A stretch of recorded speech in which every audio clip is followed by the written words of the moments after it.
castelo forte é o nosso Deus. Bom dia, meus irmãos, graça e paz. Como é bom, não é, nós lermos verdades tão preciosas como esta que nós acabamos de declarar. Na justificação nós somos declarados justos e por isso não há mais condenação para aqueles que são declarados pelo justo juiz justos. E na santificação nós recebemos então o poder da graça de Deus de lutarmos contra o pecado. Por isso que na justificação todo pecado é perdoado. Você não vai mais para o inferno, porque agora você é justo, faz parte da família de Deus. Na santificação, Deus dá a você forças para que você possa subjugar o pecado.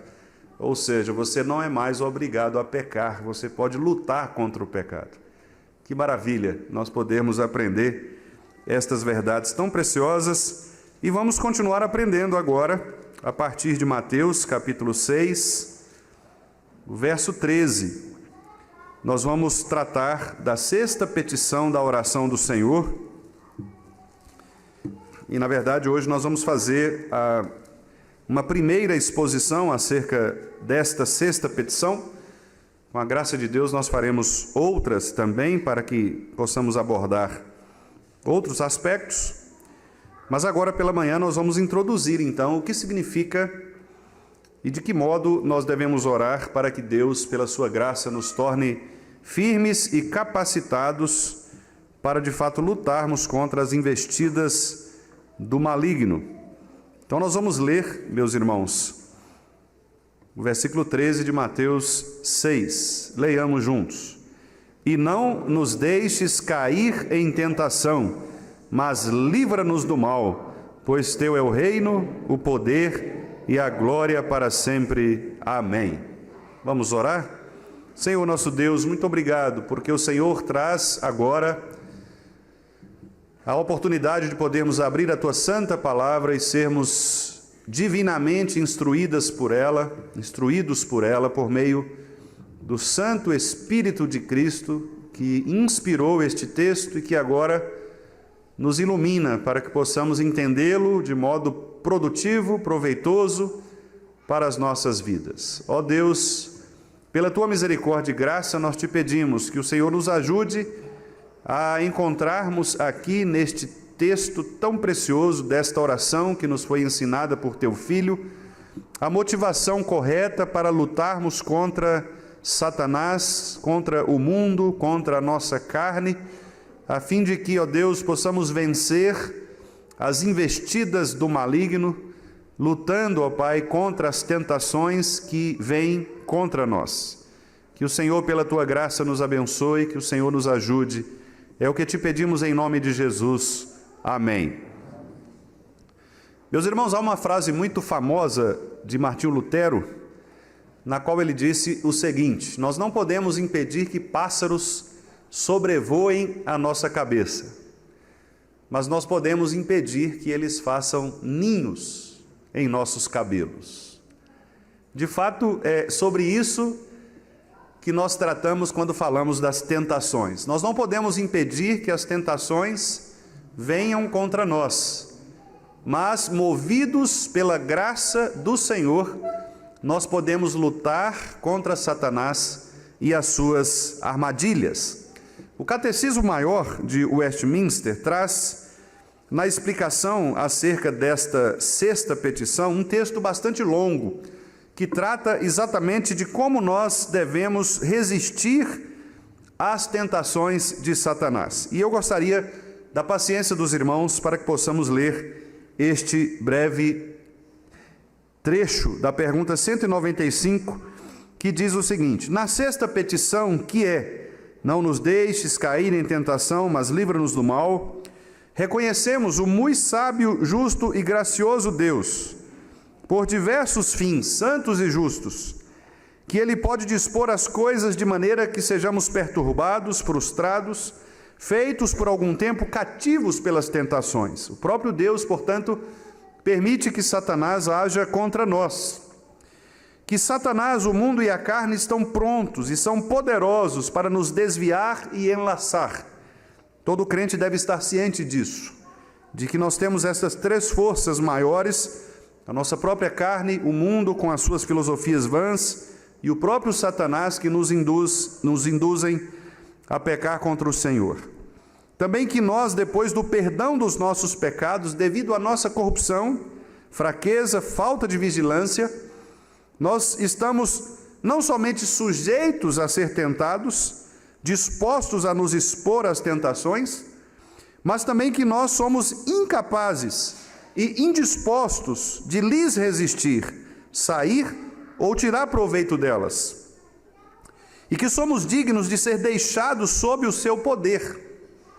Ou seja, nós reconhecemos toda a nossa fragilidade, reconhecemos que Satanás, o mundo e a nossa própria carne estão sempre dispostos a nos tentar contra a vontade de Deus. Portanto, a vigilância é um ponto fundamental quando nós lutamos contra as tentações. E o trecho então continua dizendo: nós pedimos a Deus, reconhecendo todas estas coisas, pedimos que Deus de tal forma reja o mundo e tudo o que nele há, subjugue a carne, restrinja a Satanás e disponha tudo, conceda e abençoe todos os meios de graça. E este é um ponto importante que nós veremos na sequência dessas exposições. Uma das formas de Satanás agir contra a igreja e contra o indivíduo crente é retirar dele a participação dos meios de graça, como por exemplo a ceia do Senhor. Não participar da ceia é uma porta de entrada para as ações do inimigo. E nós também pedimos que, diz o texto aqui, que nos desperte a vigilância no seu uso, que todo o seu povo e nós sejamos guardados pela sua providência, de sermos tentados ao pecado, ou que, quando tentados, sejamos poderosamente sustentados pelo seu Espírito e habilitados a ficar firmes na hora da tentação. E quando cairmos, porque é possível cairmos em tentações, sejamos levantados novamente, recuperados da queda, e que tiremos desta queda o proveito e o uso santos, que a nossa santificação e salvação sejam aperfeiçoadas, que Satanás seja calcado aos nossos pés, e nós sejamos inteiramente libertados do pecado, da tentação e de todo o mal para sempre. Meus irmãos, um trecho extremamente precioso e que de fato requer de nós várias aplicações e várias conversas a respeito disso. E um ponto crucial nessa discussão acerca das tentações é nós entendermos que nós estamos de fato lutando contra os poderes, as potestades malignas deste mundo. Paulo disse que a nossa luta não é contra carne e sangue, mas contra principados e potestades. Portanto, nós devemos estar muito atentos, porque nós não vemos o inimigo que está diante de nós pronto para nos atacar. E muitas vezes nós somos dispersos, somos ingênuos, somos inocentes na nossa luta contra Satanás, achando muitas vezes que Satanás, como aquele leão velho, não pode mais nos atacar. Mas, meus irmãos, lembrem-se de que Satanás, ele era um anjo de Deus, ele estava próximo ao trono do Senhor.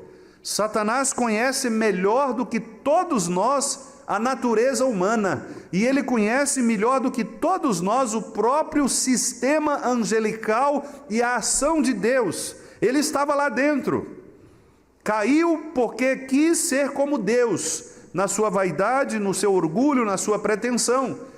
Mas Satanás é astuto, e como astuto que ele é, nós não podemos brincar com ele, nós não podemos tratá-lo como um ser de menor importância. Nós não podemos pensar que ele é simplesmente alguém que nós venceremos de qualquer maneira. Não. Satanás é aquele leão que de fato procura aqueles a quem ele pode tragar. Tudo bem que ele já está derrotado.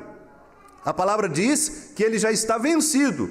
A palavra diz que aqueles que estão em Cristo e que são justificados, o maligno não lhe toca, porque de fato Satanás não tem mais o poder de nos levar para o inferno. Satanás não tem mais o poder de retirar de nós a salvação. Mas, meus irmãos, creiam, ele pode estragar a nossa vida como instrumento de Deus, de maneira que nós sejamos, por causa das tentações, jogados ao chão, pisoteados, humilhados, para que sejamos assim disciplinados pelo próprio Deus, usando o próprio Satanás contra nós. Bem como também, meus irmãos, os nossos próprios desejos, a nossa própria carne, a nossa própria cobiça. O nosso coração, diz o profeta Jeremias, é mais enganoso do que todas as coisas e desesperadamente corrupto. Quem poderá entender o nosso coração? Quem poderá dominar o nosso coração? E é por isso que muitas vezes nós somos levados pelos desejos incontrolados do nosso coração. O nosso pecado é sempre uma manifestação daquilo que está no nosso coração.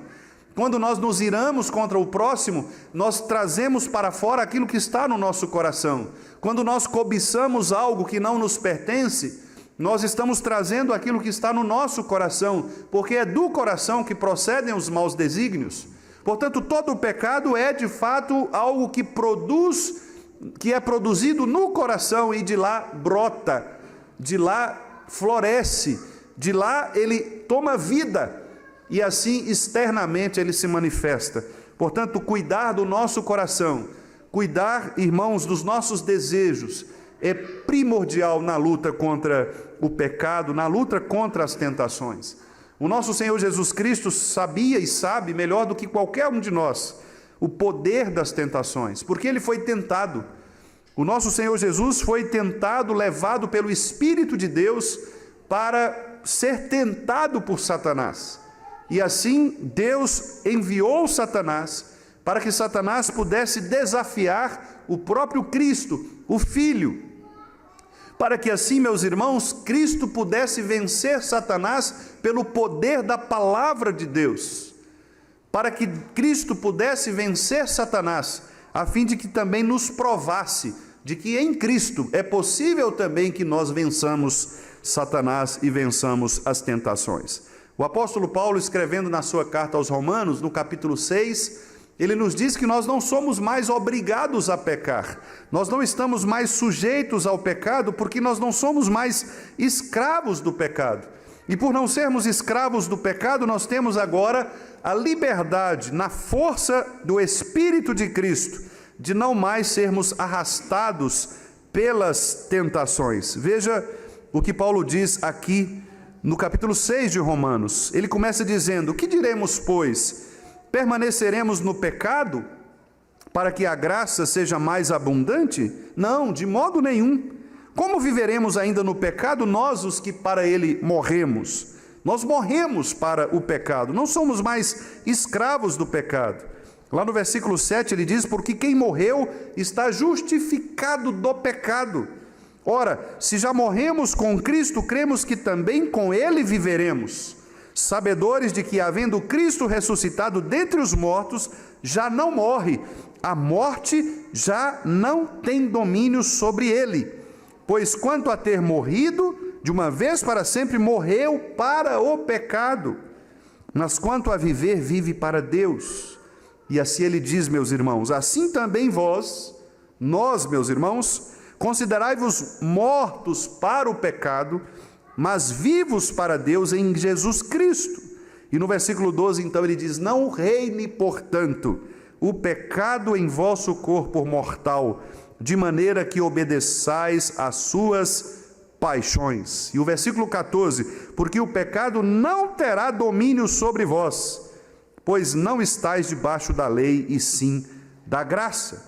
Com isso, o apóstolo Paulo, então, quer nos dizer que nós fomos libertados do pecado. E uma vez libertados do pecado, nós não somos mais obrigados a pecar.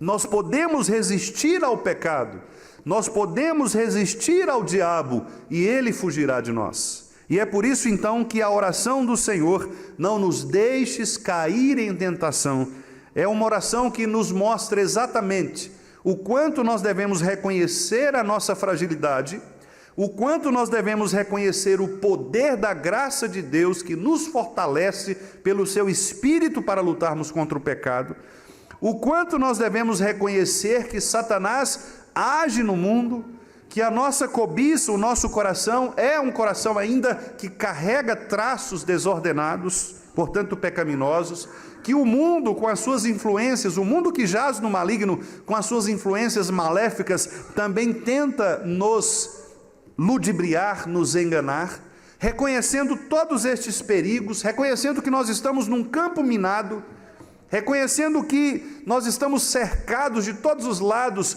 por aquelas coisas e circunstâncias que podem nos arrancar da verdadeira paz, nós devemos então, meus amados irmãos, orar ao Senhor para que Ele nos dê vigilância, para que Ele nos torne aptos, abra os nossos olhos para nós percebermos os perigos que nos cercam, para nós percebermos os sinais, aqueles sinais que Deus vai nos dando, que os irmãos nossos em Cristo vão nos apontando, que a nossa própria consciência vai nos trazendo, para nós sabermos que estamos algumas vezes sendo ludibriados pelo engano de Satanás.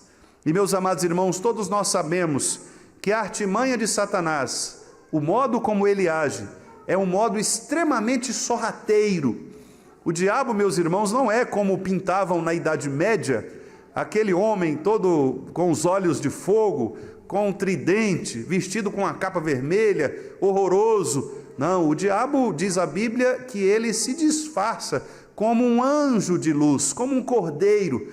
Ele é sorrateiro, ele é alguém que de fato conhece as nossas fragilidades e nos ataca naquele lugar em que muitas vezes nós estamos frágeis, suscetíveis, naquela abertura que muitas vezes nós fazemos na nossa vida e que por vezes pensamos não haver risco, não haver perigo. O diabo, portanto, ele nos seduz, e esta é uma das primeiras estratégias de Satanás, nos seduzir. E a sedução, meus irmãos, é algo sutil. A sedução é aquela boa cantada. A sedução é aquela apresentação de um alimento saboroso. O pecado nunca aparece nas suas formas mortais. O pecado sempre aparece de uma maneira agradável, cheirosa, de uma maneira aprazível. Lembre-se da tentação com Eva. Satanás não apareceu ali como um monstro. Ele apareceu com palavras doces, com palavras sutis. Apareceu oferecendo a ela um fruto. O fruto que ela viu, diz o texto de Gênesis, ela viu que era agradável aos olhos, um fruto bom para ser comido. Portanto, não pense que a tentação vem de maneira horrorosa, de maneira feia, de maneira agressiva. Não, a tentação vem sempre de maneira sutil, sempre sedutora, sempre com aquele ar de compensação, de recompensa. Lá em Provérbios, no capítulo 8, Salomão falando a seu filho acerca daquele jovem simples, inocente. Salomão diz, aquele inocente, aquele bobinho, aquele tolinho. Esta é a expressão que Salomão usa ali. Aquela pessoa que está como aquele passarinhozinho que está pronto para ser capturado pelo passarinheiro. Ele passa pela rua e aquela mulher sagaz, bonita, vestida com vestes atraentes, toda cheirosa, o chama dizendo, olha, vamos lá para casa. O meu marido viajou, ele levou uma sacola de dinheiro, quer dizer, o que significava que ele não voltaria rapidamente. Vamos lá para casa, já está tudo preparado. E aquele jovem, coitado, como aquele pombinho inocente, não é? Acompanhava ali esta astúcia, esta sagacidade. E é exatamente assim, meus amados irmãos, que Satanás faz. Ele nos oferece com a forma de sedução, palavras doces, palavras amorosas, isto em todos os aspectos. Palavras que muitas vezes são trazidas, inclusive no meio social. Por exemplo, hoje fala-se muito sobre toda forma de amor é válida. Que coisa bonita, não é? Vamos amar, amemos as pessoas, não importa se você tem sexo diferente, o que importa é o amor, um completa o outro. Olha que maravilha, duas pombinhas se beijando, como é bonito o amor. E a sociedade fica então ludibriada, encantada com estas palavras, muitas vezes doces, muitas vezes atraentes, mas que na verdade, meus irmãos, como diz o pastor Joel Bick, é o anzol que está escondido naquela fruta ali agradável. Por trás de tudo aquilo que está sendo mostrado, daquela isca do prazer, existe ali o anzol pronto para capturar aquela pessoa que inocentemente se apresenta para o pecado. O pecado é mortal, meus amados irmãos. Diz o texto de Tiago que o pecado ele nasce no coração, na cobiça, e então a partir disso o que acontece? A partir disso o coração produz essa cobiça, a cobiça ela se torna um projeto de vida daquela pessoa, e então aquele projeto é realizado, e uma vez realizado o projeto, vem a morte, porque o salário do pecado é a morte. O pecado, portanto, pode parecer muito atraente num primeiro momento, mas ele é, meus amados irmãos, uma isca, uma sedução de Satanás, para que nós possamos ser enredados por toda sorte de malícias e assim desagradarmos o nosso Deus. Nós acabamos de ler aqui no Catecismo algo muito precioso, dizendo o seguinte, que na justificação nós recebemos a imputação da justiça de Cristo. Isso significa dizer que se você é justo, você não vai para o inferno. Aquilo que os nossos irmãos batistas, calvinistas do passado diziam, uma vez salvo, salvo para sempre. De fato é assim. Se você foi justificado em Cristo, se você recebeu o título o justo, você não irá para o inferno, você irá para o céu. Mas ao mesmo tempo os nossos irmãos puritanos, sabiamente, relatando aquilo que está na Bíblia, disseram, mas na santificação, é o momento em que o pecado é subjugado, ou seja, enquanto a justificação é uma declaração de Deus a nosso favor, nos tornando justos, na santificação é uma resposta nossa a Deus, de que uma vez que nós somos justos, nós agora vamos lutar contra o pecado e contra as tentações de Satanás. Portanto, aquele que não luta contra o pecado, aquele que não luta contra as tentações, ele pode estar dando indícios de que ele não é de fato um justificado, de que ele não é de fato um crente, porque o crente genuíno, aquele que recebeu de Deus a justiça, e por isso ele morreu com Cristo, como nós vimos lá em Paulo, Romanos 6, uma vez que nós morremos com Cristo, nós matamos o desejo do pecado em nosso coração. Portanto, a nossa luta neste mundo passa a ser uma luta contra o pecado. E é isso que nós chamamos santificação. Aqui na resposta do catecismo diz assim, ou seja, a santificação, não é igual em todos os crentes. De fato não é. Por isso nós percebemos que há crentes que são mais piedosos. Quem são esses crentes mais piedosos? Aqueles que lutam mais contra as tentações, aqueles que não são levados pela sedução de Satanás. Mas os crentes não piedosos, embora sejam justos e embora irão para o céu, são aqueles crentes que ficam titubeando, dando bobeira, andando na beira do caminho, prestes a serem arrastados por Satanás. E é por isso que muitas vezes caem em pecados. E é por isso que muitas vezes, crentes são disciplinados pelo Senhor, não vivem uma vida agradável na presença de Deus, têm a sua vida sempre sob disciplina. E às vezes, meus amados irmãos, quando você se perguntar, por que isso está acontecendo comigo? Por que eu estou passando por este problema? Por que eu estou passando por esta aflição? Faça esta pergunta. Às vezes você não tem obedecido a Deus como você deveria obedecer. Significa dizer que toda provação é por consequência de pecado? Não, às vezes você não está em pecado, Mas pode acontecer de você estar em pecado ou estar sendo seduzido por Satanás, tirando os seus olhos do verdadeiro foco que é Cristo, e por esta razão problemas têm sobre a sua vida. Problemas vêm sobre a sua vida e você não consegue viver em paz. Por isso que ela não é igual em todos os crentes.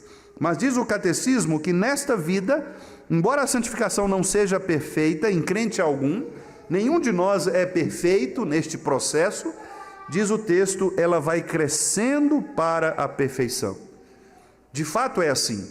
E o verdadeiro crente, então, ele luta contra as estratégias de Satanás. Ele não dá ouvidos à sedução de Satanás. Ele foge, ele é vigilante, ele sabe do perigo que é flertar com as tentações. E por isso ele não brinca com fogo. Ele evita todo tempo eliminar da sua vida aqueles gatilhos, aquelas situações que podem levá-lo ao pecado. Por isso, Salomão, escrevendo em Provérbios, capítulo 5, verso 8, disse: afasta o teu caminho da mulher adúltera e não te aproximes da porta da sua casa. Ou seja, se você percebe que tem uma fraqueza, se você percebe que Satanás tem seduzido o seu coração com algum tipo de tentação que você se considera frágil, fuja, não deis lugar ao diabo. É isto que significa o que a palavra diz. Portanto, meus amados irmãos, nós sabemos onde é a nossa fragilidade. Se a sua fragilidade é uma questão sexual, fuja dos gatilhos que levam você a pecar sexualmente.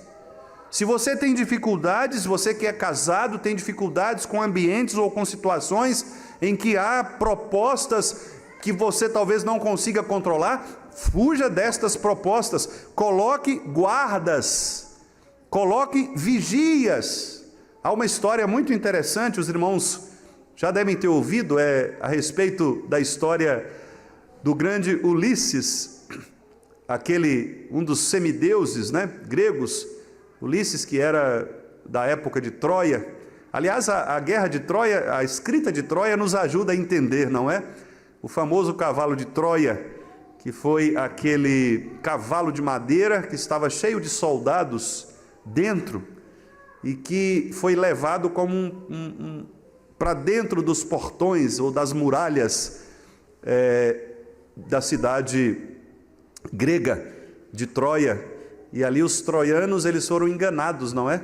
Eles foram enganados porque eles acharam o cavalo, acharam bonito o cavalo, mas de repente os soldados inimigos saíram de dentro do cavalo e atacaram a cidade e colocaram por terra a cidade, né? Atingindo ali o calcanhar do grande Aquiles, né? O semideus grego que morreu com a flechada no calcanhar. Por isso o ditado calcanhar de Aquiles, né? É o lugar da nossa fragilidade. Mas Ulisses, diz a história, que ele, navegando, passava por um lugar em que no mar havia sereias, e essas sereias cantavam, provocando Ulisses, e ele estava pronto a pular para seguir a sereia. O problema é que se ele pulasse, as sereias iriam matá-lo, porque as sereias, embora bonitinhas e embora com os cantos atraentes, elas eram meio más, né? Então afogariam Ulisses. Sabendo disso, os seus companheiros de navio amarraram Ulisses no mastro do navio. Pegaram Ulisses e enrolaram Ulisses no mastro, para que ele ficasse ali ouvindo o canto, doido para pular, mas não conseguia pular. Era o cuidado daquela família que estava ali com ele, para que ele não pecasse. Muitos de nós, meus irmãos, precisamos destas duas coisas: irmãos que nos amarrem no mastro e o mastro para que a gente seja amarrado. Nós precisamos de pessoas que nos vigiem. Por isso nós somos família de Deus, por isso existe a igreja. Porque quando nós percebemos que um irmão está num caminho meio canto da sereia, nós falamos assim: olha, vamos cuidar daquele irmão, ele está dando sinais de que vai pular no mar e seguir as sereias. Vamos amarrá-lo. Como que a gente amarra? Chama esse irmão, cuida desse irmão, pastoreia esse irmão, coloca gente do lado desse irmão. É assim. Cobra desse irmão. E aí? O que você está faltando à igreja? Não estou gostando disso não. Se está faltando, então cuidado. Já tem 3 domingos que você não vem. Por que isso está acontecendo? A ausência pode ser um sinal de fraqueza, de tentações que estão ali sendo maiores do que o seu compromisso, não é? Então nós precisamos destas amarras espirituais, e a palavra de Deus nos ensina, e os nossos irmãos puritanos disseram que estas amarras são chamados meios de graça. O que são os meios de graça? A oração, a palavra, a ministração dos sacramentos. Então, deixou de orar, deixou de ler a palavra, deixou de participar da comunidade dos crentes, do culto ao Senhor e especialmente da ceia do Senhor, fique atento, porque Satanás está de olho em você. Parou de ler a Bíblia, parou de orar, diminuiu a frequência à igreja, pode ficar tranquilo que já tem um demôniozinho batendo na sua porta. Já está prontinho lá para tocando a campainha. É assim que funciona. O diabo percebe as nossas fraquezas. O diabo sabe onde nós somos mais frágeis. Então, meus irmãos, fortaleçamo-nos, sejamos vigilantes, não deixemos de congregar como é costume de alguns, diz o escritor aos Hebreus. Porque quando você congrega, as pessoas estão vendo você. Quando você vem à igreja, mesmo capengando, as pessoas olham para você e falam assim: olha, fulano está capengando, está alguma coisa acontecendo com ele. Pastor, fulano não está bem, tem alguma coisa, ele está meio machucado. Mas se você não vem, o corpo não percebe, certo? Então venha, não despreze o meio de graça. Ore ao Senhor. Ah, pastor, eu não tenho vontade de orar. Por isso mesmo você tem que orar. Quem é que tem vontade aqui de tomar remédio, injeção? Não, eu amo tomar injeção. Vocês não fazem ideia. Meu sonho é tomar uma injeção todo dia. Não existe isso. Você toma porque precisa. Quem gosta de fazer alguns tipos de exames? Endoscopia, colonoscopia, exame de próstata. Eu nunca vi. Pastor, eu amo fazer exame de próstata. O senhor não imagina, 6 em 6 meses eu vou no meu médico. Não existe isso. Por que nós fazemos? Por causa da necessidade. Então, se você não quer orar, ore. Peça a Deus: Senhor, eu estou com dificuldade, eu não estou conseguindo orar. Ore, Deus vai dar a você o prazer. Lembre-se de Davi, que muitas vezes dizia: Senhor, onde é que o Senhor está? O Senhor esconde de mim o rosto. Porque naqueles momentos Davi estava passando por essas situações que nós passamos, de desânimo, de depressão espiritual. Mas no entanto ele estava ali o tempo todo, algumas vezes até reclamando do próprio Deus, dizendo: Senhor, o Senhor se esqueceu de mim. Claro que Deus não tinha se esquecido dele, mas por causa dos seus pecados, por causa da sua depressão espiritual, ele achava isso. Mas mesmo assim ele clamava ao Senhor: Senhor, estou aqui, me ajuda, ajuda-me na falta de fé, como disseram os discípulos, ajuda-nos, Senhor, nós não estamos conseguindo crer, ajuda-nos na nossa falta de fé. Meus irmãos, na nossa luta contra o inferno, na nossa luta contra Satanás, contra o diabo, seus anjos, na nossa luta contra a nossa carne, nós precisamos estar atentos, vigilantes, robustos. Quanto mais fracos na fé nós estivermos, mais nós seremos alvos de Satanás, mais nós seremos propícios a dar lugar aos nossos corações enganosos, mais nós ouviremos as vozes do mundo como se elas fossem verdadeiras. É por isso que nós devemos estar firmes na fé. Diz Paulo no seu texto: fortalecidos pelo Senhor e na força do seu poder, para que possamos lutar contra os dardos inflamados do maligno. Nós precisamos ter a armadura do Senhor, do Espírito de Cristo, a palavra da verdade, que é a sua espada, A fé que é o escudo que vai nos proteger. Nós precisamos nos revestir destes meios de graça para assim possamos de fato vencer as tentações. Satanás é astuto, repito. Ele não vai dizer para você com todas as letras. Ele vai colocar lugares escorregadios. E você, talvez sem perceber, vai caminhando por esses lugares até que você finalmente caia e Satanás tome conta da sua vida. Então, cuidado, vigie, ore, mesmo sem querer, leia a Bíblia, mesmo sem querer, mesmo sem entender. O Espírito Santo de Cristo é poderoso para nos alimentar de toda a verdade. Não nos deixe, Senhor, cair em tentações, mas livra-nos do mal. Que Deus nos abençoe, meus irmãos, e que, por meio desta primeira mensagem acerca deste tema, nós já sejamos, de fato, motivados a lutar contra as tentações que vêm sobre nós e sejamos motivados a buscar os remédios dados por Deus para que assim vençamos o diabo, vençamos a nossa própria carne e vençamos o mundo.